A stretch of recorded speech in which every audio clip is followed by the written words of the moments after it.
Daniel Filmu. ¿Qué tal? ¿Cómo estás, Daniel? Buenas noches. ¿Le vas a ganar a Macri esta vez? No, no compito con Macri. Al PRO. Esta vez, bueno, la última vez en la ciudad de Buenos Aires ganó Cristina, en la ciudad de Buenos Aires con el 35% de los votos, así que no es para nosotros algo ajeno ganar la ciudad de Buenos Aires, esperamos repetir. Ahí, a ver, se dice el gobierno pierde en la ciudad, pierde en Córdoba, pierde en Santa Fe. En 2011 la presidenta sacó 35%. En la ciudad de Buenos Aires sacó 35% y le sacó más de 10 puntos al segundo. Y le sacó más. El problema es cómo se dividen los otros votos. Nosotros, cuando elegimos jefe de gobierno, hay balotaje. Entonces necesitas 50 más 1 para ganar y se polariza la elección. Cuando tenés muchos candidatos, por supuesto, nosotros creemos que la fuerza más consistente, la que tiene un programa y la que tiene una trayectoria del 2003 en adelante en la nación y que la gente valora porque vive mucho mejor de lo que vivía en el 2003 y porque el país se ha transformado profundamente. Hay no solo más crecimiento, sino mejor distribución de ese crecimiento, de los bienes de ese crecimiento. Nos parece que estamos, por supuesto, en perfectas condiciones para volver a ganar la ciudad de Buenos Aires. En la ciudad de Buenos Aires es donde se dieron estas grandes marchas en contra del gobierno. Y muchas de las cosas que uno escuchaba a la gente o veía en los carteles tiene que ver con lo que decía Sturzenegger recién, ¿no? Esa visión de que el gobierno se lleva por delante de la justicia, se lleva por delante de los medios. Y bueno, vos habrás escuchado recién cuando lo conversábamos. ¿Qué es lo que pensás vos? Bueno, yo escuchaba recién lo que decía y la verdad que no hay ninguna verdad. Me hubiera gustado escuchar una prueba respecto a lo que se decía.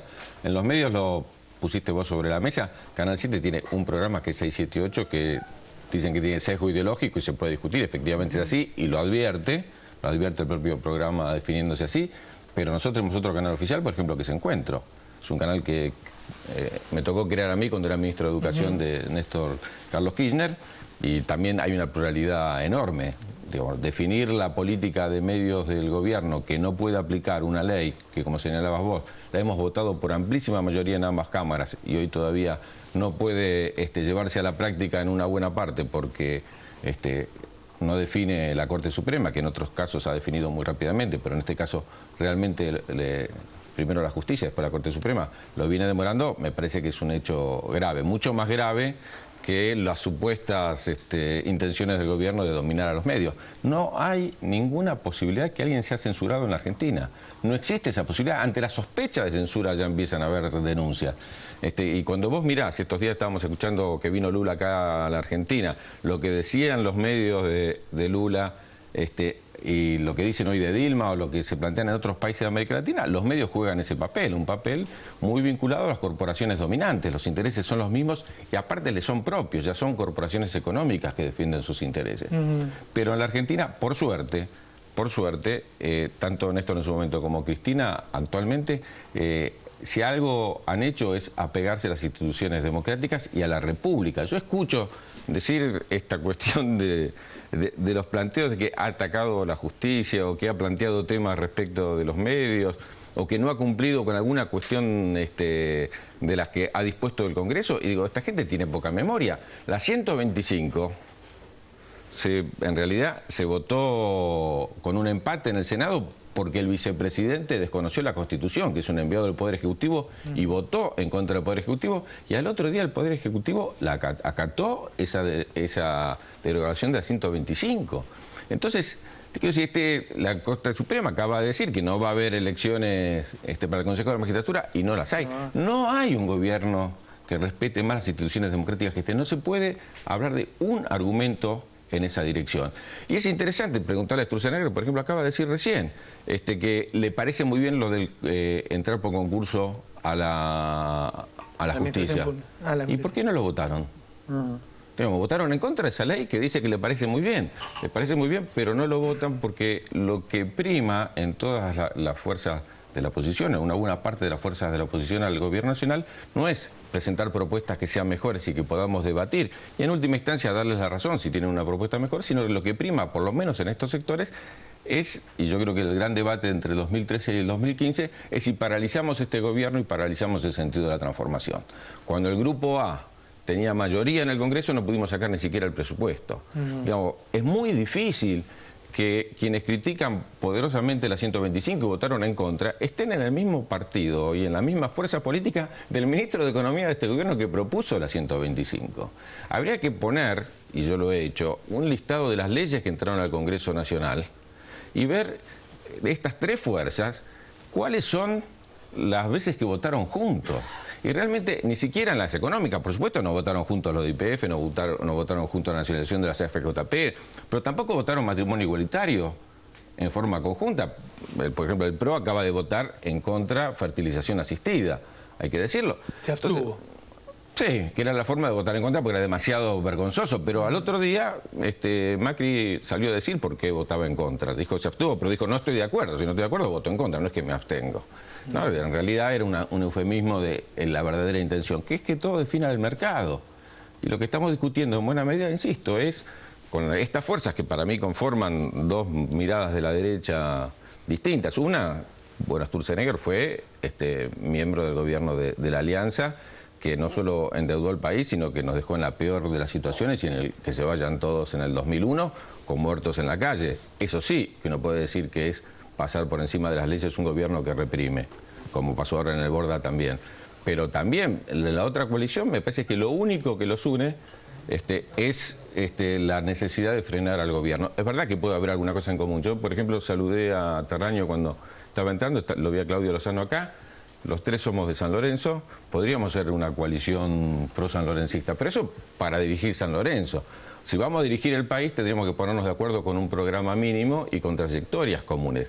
A mí me parece que en el caso concreto y puntual de esta reedición de la Alianza, es muy difícil encontrar entre ellos algún tema que plantee un objetivo común, salvo el de frenar a un gobierno que viene transformando el país desde 2003 y que no piensa dejar de hacerlo del 2013 al 2015, porque necesita un Congreso que realmente permita que el país siga en movimiento. Si uno mira lo que está pasando en Brasil estos días, uno mira lo que pasó en Chile con las movilizaciones, uno mira cómo está golpeando la crisis internacional a los países en vía de desarrollo y cómo vienen descargando después de 7 trimestres seguidos que la Comunidad Europea, por ejemplo, no crece, después de este estancamiento también que está teniendo Brasil, que es muy fuerte y que pega a nosotros, es que necesitamos un Estado muy activo, muy dinámico, llevando políticas que permitan que, primero, sigamos el camino de industrialización, en segundo lugar, que ese camino de industrialización, que es el único que genera trabajo, no son los sectores primarios los que generan el trabajo en Argentina principalmente, es el camino de industrialización y de los servicios, sea el que nos permita a nosotros tener la base para poder distribuir más equitativamente. Uno escucha a muchos candidatos diciendo, bueno, no hay que votar al oficialismo porque el oficialismo va por la RR. Lo que vos decís es, no hay que votar a la oposición porque si no, no vamos a poder gobernar. Bueno, en buena medida me parece que hicimos una experiencia de 2 años de Grupo A en el Congreso de parálisis de las principales leyes. Pero gobernó bien el kirchnerismo de 2009 a 2011. Bueno, tuvo que gobernar con otras herramientas que no les permitía, del 2009 al 2011, tener un Congreso manifiestamente en contra. Me parece que el gobierno lo que ha hecho, y me parece que en ese sentido es fundamental, es tener una capacidad de decisión y un coraje, Cristina, como antes lo tuvo Néstor, de transformar el país y seguir avanzando. Allí se tomaron las medidas, por ejemplo, de la asignación universal por hijo. De los 10 años fue los 2 años más activos o de medidas más fuertes. Después, la gente puede estar de acuerdo o no. Bueno, pero en parte, porque también hay una equivocación al respecto del trabajo nuestro en el Congreso. Nosotros hemos hecho un esfuerzo enorme. Cuando uno dice la ley de medios se votó por una mayoría importante, tuvo muchísimas modificaciones dentro del propio Congreso en el debate, y eso permitió que muchos otros sectores también la acompañen con su voto, aparte del proceso de discusión anterior que había tenido la ley de medios. Un proceso similar hice yo cuando era ministro de Educación. Bueno, leyes que tuvieron proceso de discusión y de debate, e incluso algunas que habían sido acordadas previamente y que después, pidiendo disculpas, la oposición dice que tengo que votar en contra porque es una necesidad política. Por ejemplo, te digo la ley de educación técnica. La ley de educación técnica, el radicalismo votó en contra de que se recuperen las escuelas técnicas en el país. ¿Por qué? No había ninguna razón. La ley de financiamiento educativo que llevó el financiamiento del 6% se votó en contra. Es decir, leyes poderosas que el gobierno trabajó, discutió, debatió, acompañadas por los sindicatos docentes, y acompañados muchos otros bloques, entre otros Claudio Lozano, que está acá, acompañó estas leyes y acompañó también la lucha de los sindicatos docentes en esa dirección. Me parece que hay cuestiones que son fundamentales y un gobierno decidido a que el país tiene que seguir un sendero. ¿Cuál es el sendero? Es interesante, algunos de los que estuvieron hoy hablando acá, para que recordemos, porque si no, parece que no tenemos memoria, hicieron una solicitada para abrir una colecta, para que juntáramos plata para rescatar la fragata de Ghana. Esta semana en Ghana la Corte Suprema acaba de decir que Argentina tenía razón y ahora es al revés, tienen que hacer una colecta en Ghana, porque Argentina está haciendo el juicio, para pagarnos todo el tiempo que estuvo la fragata allí. Quiero decir, con tal de oponerse al gobierno, las ridiculeces que a veces se plantean no tienen regularidad. ¿Esto quiere decir que tenemos todo resuelto y que la Argentina está todo bien? No, más hoy que, insisto, nosotros estamos también recibiendo los coletazos de la crisis y los problemas propios nuestros de crecimiento, cuellos de botella como el energético y otros más. Y para eso necesitamos, insisto, no palos en la rueda, no que nos impidan gobernar, sino generar las condiciones para poder seguir avanzando. Y por supuesto, para nosotros, ¿en qué dirección? En la dirección que combina una transformación estructural, que así como se hizo del 45 al 55 con el peronismo de un país agroexportador a un país que tenía un poder industrial importante, a una industrialización nueva, que es lo que permitió que Argentina sea el único país de América Latina que, a pesar de la crisis y a pesar también de los buenos precios de las commodities, no se primarizó durante la última década. Cuando vos lees el último informe de la CEPAL, que yo recomiendo a todo el mundo, no solo muestra cómo Argentina creció más que el común de los países de América Latina, sino que es un rara avis, es el único país que, a pesar del aumento de los precios de los productos primarios, no se primarizó. Daniel, porque los productos primarios no generan trabajo, o industrializamos, o cambiamos la matriz productiva del país, o no tenemos otro camino. Vos hablabas del aumento del presupuesto educativo, y vos sabés que es una de las cosas que se critica, bueno, de hecho el radicalismo lo critica mucho, pero también es cierto que ha habido varios exámenes internacionales en donde la Argentina no anduvo bien en los últimos tiempos, a pesar de este aumento del presupuesto. ¿Mejoró la educación con el aumento del presupuesto? ¿Estamos igual? ¿Estamos peor? Pero mira, es interesante porque cuando yo asumí como ministro de Educación... en general es que la escuela pública no está bien. Pero lo que quiero decir, cuando yo asumí como ministro de Educación, hablar de educación era un eufemismo, porque los chicos iban a la escuela a comer. Y había 7 provincias que no estaban pagando los salarios. La primera actitud con Néstor fue ir a resolver el conflicto de Entre Ríos. Pero no era el tema, las que pagaban los salarios los pagan con unos papelitos que Sturzenegger y algunos más debían haber autorizado que se imprima, que eran papelitos que cada uno podía cambiar en la plaza de enfrente del banco donde los retiraba a mucho menor valor para poder comprar algo en serio. Entonces veníamos de un país donde 11 provincias en distintos momentos habían hecho pasar a los chicos por decreto. Los chicos no habían tenido ni el mínimo día de clase. Por ejemplo, San Juan el año anterior había tenido 68 días de clase. Habíamos tenido un Corrientes con 70 días de clase. Veníamos de la peor crisis de la historia argentina de 2001. Sí, pero estoy hablando no solo del 2001, estoy hablando de los años anteriores también.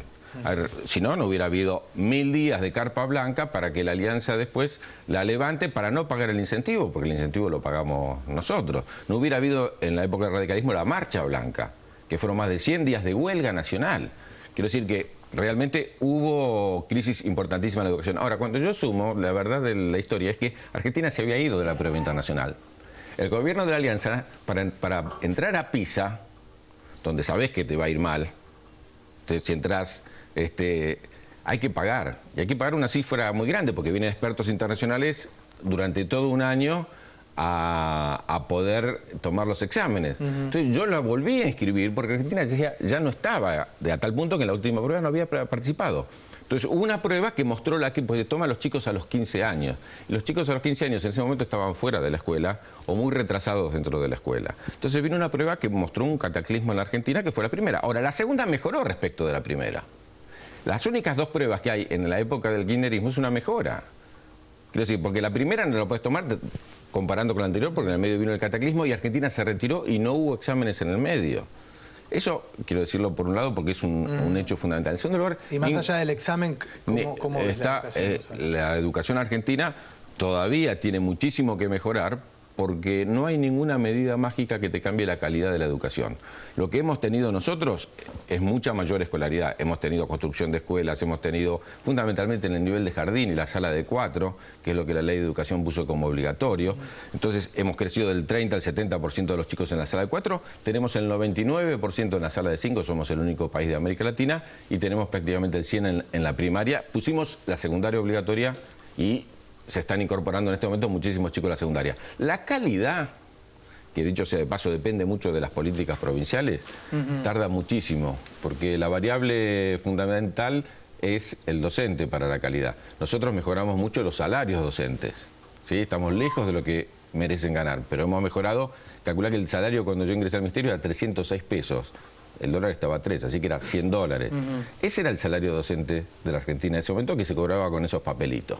Entonces, realmente hemos mejorado. Cuando vos mejorás el salario, mejores alumnos quieren ser docentes. Entonces empieza un proceso de cambio también en la conformación de la masa docente, que empieza a mejorar rápidamente, y quienes están como docentes pueden empezar a hacer cursos, porque en aquel momento tenían que hacer un pluriempleo para poder resolver para la olla, que era el elemento principal que les preocupaba. Y aparte porque no podían enseñar, porque la escuela pasaba a ser un lugar más de asistentes sociales que de maestros. Pero si nosotros durante varias décadas mantenemos 6.5, que es el más alto de América Latina después de Cuba, de presupuesto, y seguimos con políticas que enfaticen en la calidad, Argentina va a tener, como lo vamos a ver seguramente en la próxima prueba de PISA, se van a saber los resultados ahora. Es este año porque se tomaron el año pasado. Entonces ahí vamos a poder medir. No es porque confíe yo en las pruebas de PISA, porque te toman lo que enseñan los países centrales. Entonces estamos en un problema. Pero si vamos, ya que estamos en una situación, digamos, comparativa, eso va a ocurrir. Pero lo fundamental es que nosotros estamos haciendo un esfuerzo de inversión, que ahora está acompañado no solo por las escuelas, sino también por las computadoras, está acompañado por un esfuerzo enorme de capacitación docente, por un esfuerzo salarial docente enorme que está haciendo el país, y eso va a dar resultados. Si no da resultado ese esfuerzo, van a volver las políticas neoliberales a decir, bueno, ¿para qué vamos a invertir en educación si en realidad la calidad no mejora? Daniel, el gobierno presentó un proyecto para reformar la justicia, se aprobó. La Corte acaba de anular por lo menos uno de los proyectos más importantes, que es la reforma de la magistratura, y la presidenta en los últimos discursos siguió hablando del tema y lo puso prácticamente como el tema principal de la agenda. ¿Te parece que es lo más importante, que la gente lo que más le preocupa es el funcionamiento de la justicia, o que está por ahí un poco lejano de la vida cotidiana? Bueno, pero en lugar la gente está preocupada por el funcionamiento de la justicia, porque esto hacia la vida cotidiana. Yo creo que en alguna oportunidad te conté, el 5 de julio, que va a ser un cumpleaños, se cumplen 2 años que inicié el juicio a Durán Barba, el único juicio en el que he participado en mi vida, porque ni siquiera de divorcio tengo juicio, así que el único que he participado como demandante hace 2 años, y no podemos avanzar un paso. Es decir, algo ocurre ahí para que... ¿Y con esta reforma cambiaría el juicio tuyo? No, te quiero decir que el tema de la justicia no solo le preocupa a Cristina, sino que todos los que vivimos en el país yo escucho hablar sufrimos de la inflación, de la inseguridad, qué sé yo, de esas también, cosas. Bueno, la inseguridad también está vinculada al tema de la justicia, sin lugar a duda. Ahora, lo que ha hecho la presidenta, como lo ha hecho Néstor en su momento, es plantear quiénes son las corporaciones que manejan los resortes fundamentales de este país. Y muchas de esas corporaciones, a partir del 2003, han sido por primera vez enfrentadas. Algunas están intocadas desde la época de la dictadura, y otras ha habido cambios importantes en la democracia. A mí me lo escuché con suma atención a Sturzenegger, que fue el único que pude escuchar cuando llegué. Hablaba de la Corte Suprema y de lo bien que hizo Néstor Kirchner. Bueno, pero entre la Corte Suprema de mayoría automática y la Corte Suprema de Néstor Kirchner hubo un gobierno en el medio. Mi pregunta es, ¿ese gobierno que estuvo en el medio se animó a tocar a la Corte Suprema? No. ¿Ese que quería la justicia se animó a tocar a los jueces de la servilleta? No, porque no enfrentó ninguna corporación y las corporaciones se lo comieron. Cristina no está dispuesta a eso. Cristina no está dispuesta a eso. Más aún, soslaya en la definición no que quiere una Corte Suprema dicta, sino que también Cristina fue la que propuso y se votó achicar la Corte Suprema. Así que no hay ninguna posibilidad de poner nuevos miembros adictos en la Corte Suprema, porque todavía hay miembros de la Corte Suprema que tienen que dejar de estarlo para cumplir con el nuevo número que tiene la Corte Suprema, que es más chico que el que tiene actualmente. Así que si hubiera habido un interés, bueno, ampliamos la Corte Suprema si tenemos mayoría para poder hacerlo y podría uno buscar otro mecanismo. No es el interés de la presidenta una Corte Suprema dicta. Es de la presidenta decir su opinión, como lo dice respecto de los medios, cuando la Corte Suprema, en vez de legislar de acuerdo a la voluntad del pueblo que se expresó en el Congreso, en este caso, la palabra legislar viene bien, porque casi legisla, digamos, no es que un dictamen, sino que casi legisla en contra de la legislación que la mayoría del pueblo, a través de sus representantes en el Congreso, acaba de votar. Entonces, lo que no quiere es que defienda a las corporaciones. Tampoco es el tema principal o el único tema. Sin embargo, hay que plantear que es muy duro de que la Corte Suprema desconozca lo que el Congreso acaba de votar.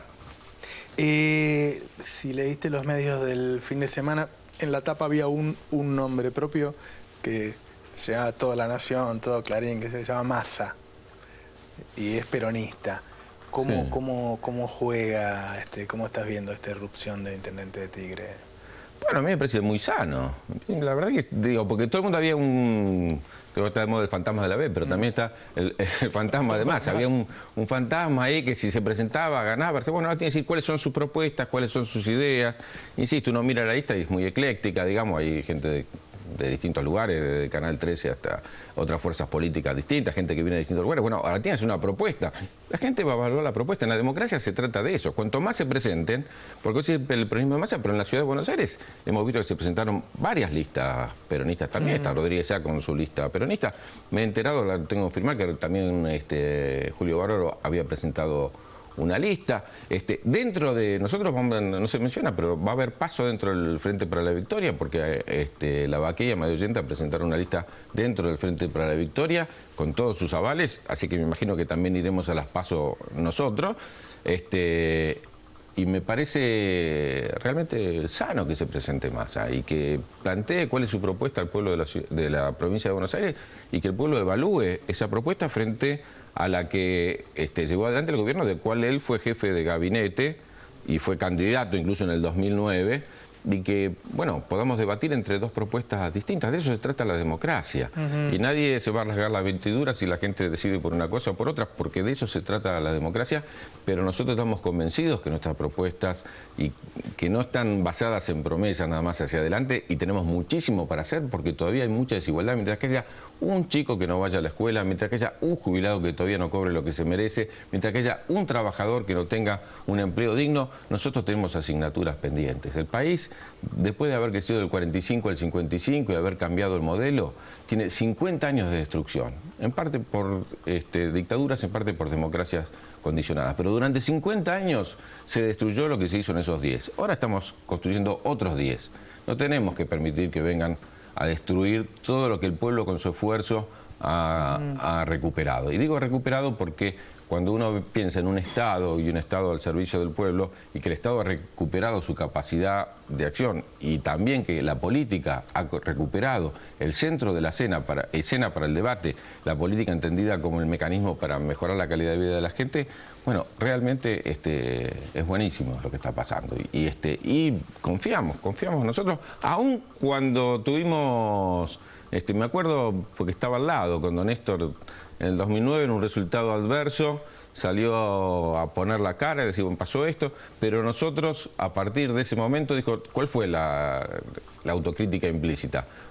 Fuimos a avanzar más en la redistribución del ingreso. A partir de ese momento vino de la CFJP, lo de la distribución de la palabra a través de la ley de medios. A partir de ese momento empezó la asignación universal por hijo. A partir de ese momento, realmente, el gobierno, en un momento también de recuperación económica, pudo dar...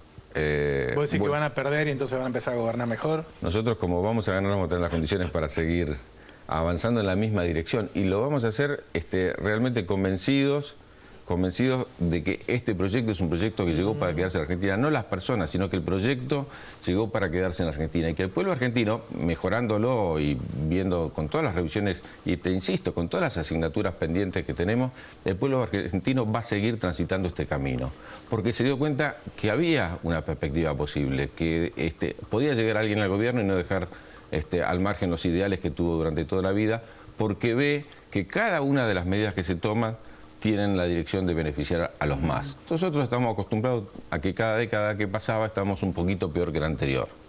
Cuando estábamos mucho peor, nos dábamos cuenta. Cuando era un poquito peor, a veces ni siquiera la gente se percataba. Pero nos fueron sacando todas las conquistas durante muchos años. Ahora, y lo vamos a ver como lo hemos visto en la organización y en la movilización popular, vamos a ver realmente por qué el pueblo nos sigue acompañando. Nos acompaña porque no ha visto en los últimos años otro gobierno como el que se inició en el 2013 y hoy continúa, que trabaje para el beneficio de todos. Muchas gracias, Daniel Filmus. Volvemos en un minuto, todavía nos faltan varios candidatos de la ciudad de Buenos Aires. Ya volvemos.